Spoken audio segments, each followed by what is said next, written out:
Morning peeps, good morning everyone, how's everyone doing? Hopefully you guys are all doing well. Don't forget, if you're new to the channel, like, share, subscribe. Alright, this is a quick video about Ben Whitaker, who's nicknamed the Surgeon, by the way, just in case you guys don't know. I like that nickname. I don't think I've heard it before, that's why I like it. I'm sure someone's used it, but I can't recall. I hate when fighters use nicknames that we've heard before. I'm like, find something else, like create something, be creative. Like Frank Martin, who fights Gervonta Davis this weekend, he's called the Ghost. I'm like, well, wait a minute. Kelly Pavlik was called the Ghost. Robert Guerrero was called the Ghost. Like, come on, like, be creative, dude. You know what I really hate as well? Sorry, I'm getting off a tangent here. I really hate when, you know that some fighters are just aligned to a walkout song. Like Kell Brook, All of the Lights, that's Kell Brook. A few months ago, I can't remember what event I covered, and someone came out to All of the Lights. I'm like, what are you doing? Like, you can't do that. That's Kell Brook's song. We all know that's Kell Brook's song. He comes out all the time. Like, some fighters change songs for every walkout, right? Cool. But Kell Brook always walks to All of the Lights. And this dude came out to it, and I think he lost. And there was a part of me that wanted him to lose, because like, dude, you're coming out to Kell Brook's song. It's like someone walking out. It's like a wrestler walking out to Undertaker music. You can't do it. All right, let's talk Ben Whitaker anyway, the Surgeon. Fights EZRA ARENYEKA, I think that's correct, this weekend. There's been a bit of heat between these two, which is good. I think we're seeing a different side of Ben when someone puts it on him a little bit as well, because Ezra's not back down whatsoever. And by the way, this video, hopefully it doesn't come across as disrespectful to EZRA, because this video is kind of what's next for Ben Whitaker. I think, like, look, I think I'm happy for EZRA to get the opportunity, but I think Ben Whitaker beats him convincingly. I really do. I think Ben Whitaker is very special. Like, I am firmly in the Ben Whitaker fan club, and no one's going to remove me. There's not much I don't like about Ben Whitaker. And by the way, I don't even think we've seen anything from him in the ring yet. I think there are levels to what this guy can do, and he's only scratching the surface. I think he's a very special, talented boxer that's going to go on to do a lot of good things. That's what I think. I could be wrong. I've said that before about many a fighter, and they have flopped. But I don't think I will be. And it's not just because of what Ben does in the ring. It's just how good and how busy he is outside the ring. Like I've always said, like, fighters, like, we need to be able to, because fighters fight once every 4 or 5 months, once a year, some of these fighters, we need to be invested in what you're doing throughout the year before we get to the fight. You can't start turning on your social media 4 weeks out of the fight and hoping that we're going to get invested in you. It doesn't work like that. Ben Whitaker is so busy on his social media platforms. He's giving you content all the time. He's showing you what he's doing in training all the time. And I'm like, yes, I like that more. So, look, I'm a big fan of him. And by the way, prior to that fight where he embarrassed the kid, I know a lot of you didn't like that, but prior to that fight, I think he had it was something like 300,000 Instagram followers, which is still very, very big for boxers. He's now on 2 million. He's on 2 million. And that's important, people. It's important because you're getting a fan base. And ultimately, it's about putting bums on seats and people wanting to tune in to watch you. And I think Ben can do both. I think he can do both. And he can fight. Good looking kid as well. Always in shape.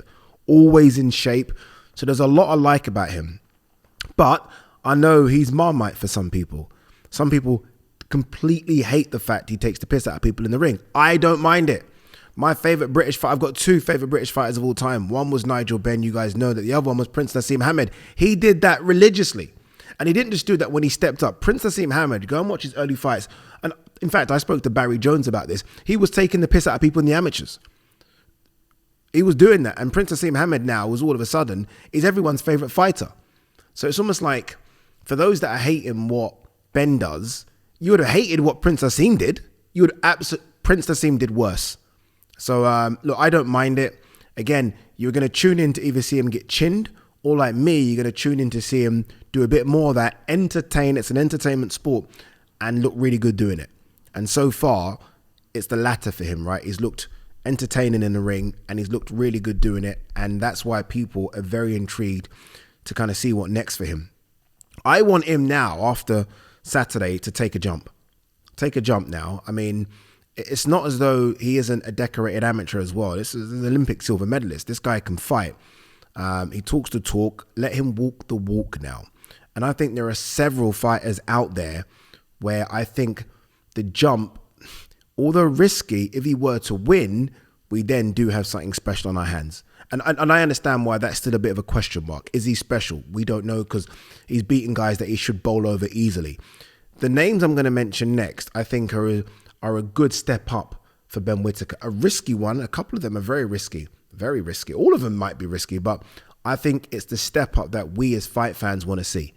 Like, again, I get it. It's all well and good, mucking around with those lower level guys. Can you do that with what I think are very much British level fighters? Maybe even a couple of fringe world ones in there. Maybe. All right. I don't know. These are the names, by the way. I don't know what's going on with the first name because he hasn't fought this year. I don't know if he's still active. I think he's 34, 35, but Shakhan Pitters. I think that's a great matchup. Shakhan Pitters has only lost twice, and that was to Craig Richards, who stopped him, and Dan Aziz went points. Shakhan Pitters is a fantastic fighter, and I think that's the kind of step up I'm talking. That Liam Cameron fights Lyndon Arthur. They fight, don't know when, but it's scheduled. Either one of those two guys. Either one of those two guys. I would prefer Lyndon Arthur. I think Lyndon Arthur's got more of a name value than Liam Cameron, but whoever wins that fight, whoever loses that fight, I think, again, great step up. These two now are the acid test for me. These two might be, at this stage, a step too far, or maybe you're getting them at the right time because of age. Craig Richards, coming off that loss to Willie Hutchinson. Look, I think it's a big ask, Craig Richards. I think it's a big ask for Ben to step up that high. But you never know. You never know. I mean, what's that fight taken out of Craig Richards? What's the time out of the ring taken out of Craig Richards? Craig Richards, although completely lives the life, age, you can't defy age, can't you? You can't rewind the clock back. And Craig's getting on a bit. So maybe that's a perfect time, right? Maybe. And then there's Dan Aziz.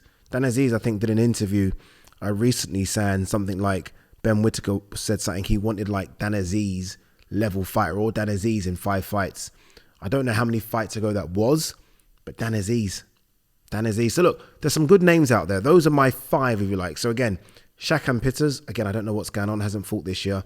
And his last fight was a guy who had like 100 and something losses or something stupid like that. So Shakhan Pitters, Liam Cameron, Lyndon Arthur. These are big step-ups. I know. Dan Aziz and Craig Richards. That's my 5. One of those, any one of those, I'm happy with.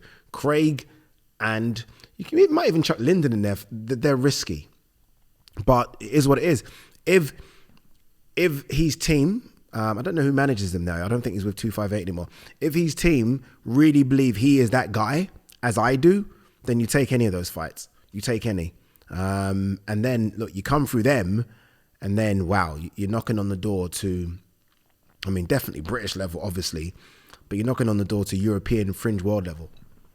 And then maybe you're knocking on the door to a Bawatsi or a Yard, maybe. Willie Hutchinson is also in that. Callum Smith. Like, I'm reaching, but this is how excited I am about Ben Whitaker.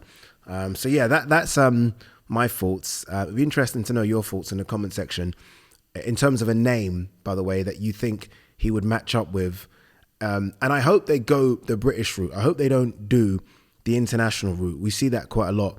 He can gain a lot of experience from fighting international guys, but there are far too many light heavies in this country for him to even think of going the international route. So yeah, that's my 2 pence on it. He's at a great age. What is he, 27? I think he's ready. A lot of the guys I mentioned, I think all of them, all those 5 that I mentioned are in their 30s, all of them. Some mid-30s as well. So perfect time. It's the perfect time to be taking on these guys, getting these guys on your resume, getting the scalp. And I think he can beat all of them. I think he does them all. Anyway, look, that's my thoughts. I'm looking forward to it. Should we quickly see if there's anything else that's happened since we filmed? Let's see if there's any other quick boxing news before we wrap. Might as well, right? I'm here now. Nah, not really. I see Tyson Fury has put out a video hitting the punching bag. Obviously, this is a couple of days after what happened with him getting thrown out or falling on his face in Morecambe, and he kind of, I think he put a caption there saying, you know, getting over the first loss, but he will reign again. I like that. I like that. That almost just shuts people up, because again, my video was very much on the lines of, he had a drink and fell over. Oh, fucking hell. Like, fuck me. Let's call in fucking the A-team. It's okay. It's okay. Leonard Ellaby, I'm not buying the bullshit that Canelo is scared of Benavidez. He's not scared of him, but doesn't really want that fight. Doesn't really want that fight. I don't think I've ever heard Canelo talk about someone's weight before as a thing. Never really heard it. And he keeps bringing it up with regards to Benavidez. Maybe he just wants Turkey to give him the 200 million to fight. Maybe. It'd be interesting to see what route Canelo does go down for his September fight. I don't know. Don't know what he does. Be interesting, right? Who he fights. Johnny Fisher ready to prove to Adam Babic he can thrive in the trenches. Hopefully there's something left with Babic. I know he's had a fight since losing that Bridgerweight title fight, but even watching him, and I think I've been to all of Babic fights, that motherfucker get hit way too much. He get hit way too much, and Johnny Fisher can crack a bit. And it looks like Johnny Fisher's got a good whiskers as well, good set of whiskers. So yeah, looking forward to that at the Copper Box as well. My old stomping ground, Stratford. So looking forward to going back to Stratty. How strange was it, by the way, with Errol Spence being a promoter. So Errol Spence is a promoter of Frank Warren, not manager. Sorry, Frank Martin, not manager, promoter. And him and Javante were going back and forth. But what I found strange was Derek James was there. Obviously, we know there's an issue with Errol and Derek James, a big issue, financial issues. They're always big issues, right? Money ones. So it was weird. But look, I'm happy that Errol's doing that now. I think it's smart, and it's the next move. Errol's got a big name where he can get a lot of fighters underneath him that will sign to Errol, and Errol will be able to put them in positions to fight. But I was surprised that he had Frank. I didn't know Frank was that. I'm surprised by that. This is a big fight for Derek James as well, by the way, isn't it? Like, obviously the Ryan win now has a massive asterisk on it. Errol lost. Jamel lost. Frank ain't favourite. It's a big time, I think, this one for Derek James. Like, I remember after Ryan won, I went into the change room and me and him spoke and we embraced. And I was like, dude, this is a massive win for you. Massive. AJ left. You know what I mean? Like, he's had a lot of heartache in the last year. A lot of heartache. Big, high profile fights have not worked out. Fighters have left. Look what he's going through now with Errol. So this is a big fight, this one, for Derek James. He's obviously the underdog, but even if Frank performs, I think it helps Derek a lot. Anyway, guys, girls, we are done. Peace.